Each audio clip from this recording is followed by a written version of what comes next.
राधे राधे, जय श्री कृष्णा।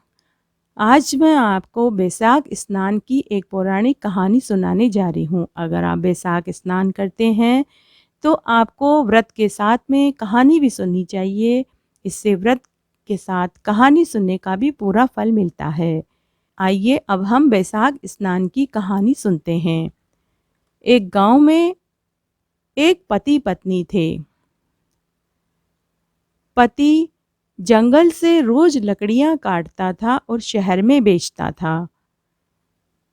उनसे उसे जो पैसा मिलता उससे वह घर का सामान खरीद लाता था। इसी से उनका गुजर बसर चल रहा था। बैसाख का महीना आया। गांव की सभी औरतें बैसाख स्नान कर रही थी। तब उस लकड़हारे की पत्नी ने देखा कि औरतें बैसाख स्नान कर रही है। उसका भी बैसाख स्नान करने का मन हुआ। वह भी रोज सुबह जल्दी उठकर नदी पर स्नान करने लगी।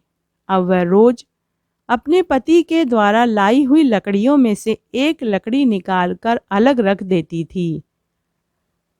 वह रोज बैसाख स्नान करती, पीपल पतवारी सींचती, तुलसाजी सींचती, सूरज भगवान को अर्घ्य देती, गाय माता की कहानी सुनती, गाय को रोटी देती, चिड़ी कबूतरों को दाना पानी देती। इस तरह वह अपना दिन गुजारने लगी। इस तरह बैसाख का महीना पूरा हो गया। बैसाख का महीना पूरा हुआ तो उस लकड़हारे की पत्नी ने मन ही मन सोचा कि मैंने बैसाख स्नान किया है, कोई दान पुण्य भी नहीं किया, क्यों न मैं 5 ब्राह्मणों को ही खाना खिला दूं।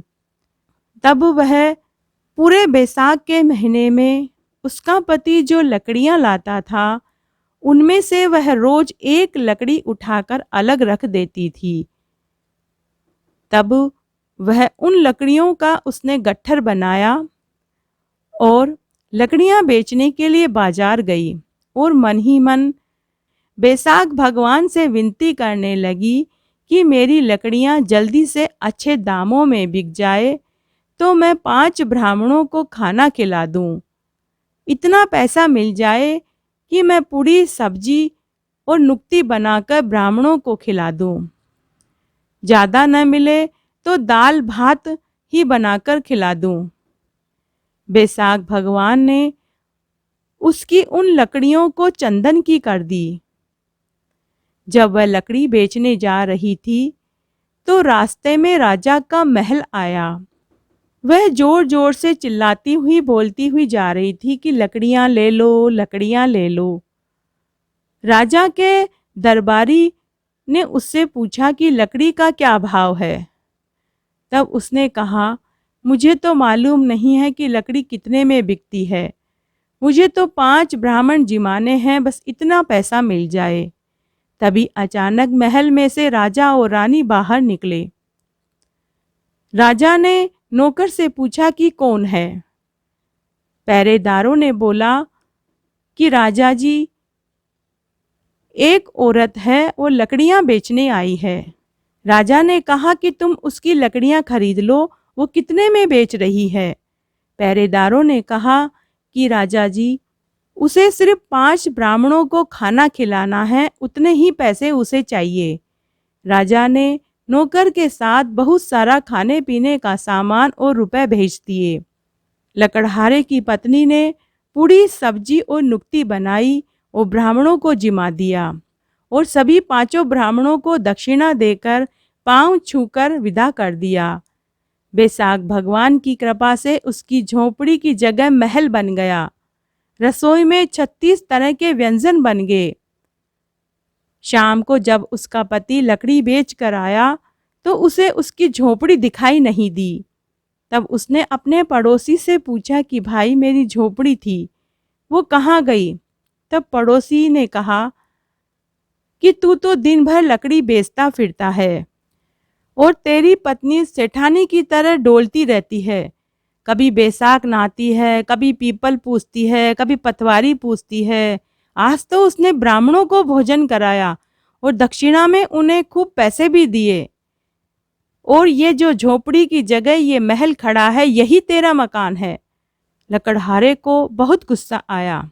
अचानक जब उसकी पत्नी ने अपने पति की आवाज़ सुनी तो वह महल से बाहर आई और पति को आवाज़ लगाने लगी कि यह अपना ही मकान है।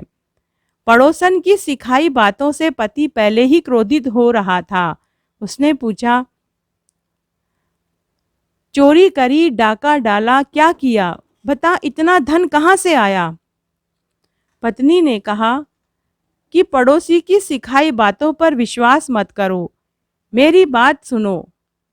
मैं पूरे 1 महीने तक बैसाख नहाई थी, पीपल पतवारी सींचती थी, रोज तुलसी जी की पूजा करती थी, रोज एकादशी की कहानी और गाय माता की कहानी सुनती थी। आपके द्वारा लाई हुई लकड़ियों में से एक लकड़ी रोज अलग रख देती थी। मैंने उन्हीं लकड़ियों को बेचा है और 5 ब्राह्मणों का भोजन बनाया है। बैसाख भगवान के आशीर्वाद का, व्रत का प्रताप है कि यह सब कुछ हुआ। पति ने पत्नी की बातों पर विश्वास किया।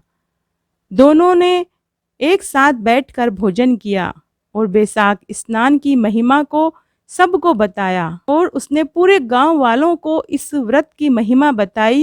व्रत की महिमा पूरे गांव वालों को बताई और व्रत करने की सलाह दी। जय हो बैसाख भगवान की, जय हो विष्णु भगवान की। जैसे आप लकड़हारे की पत्नी के ऊपर प्रसन्न हुए, वैसे सबके ऊपर होना। कहने वाले की, सुनने वाले की और हुक्कारा भरने वाले की। घटती हो तो पूरी हो, पूरी हो तो परवान चढ़े, भूले बिसरे नाम तेरे भंडार में भरे।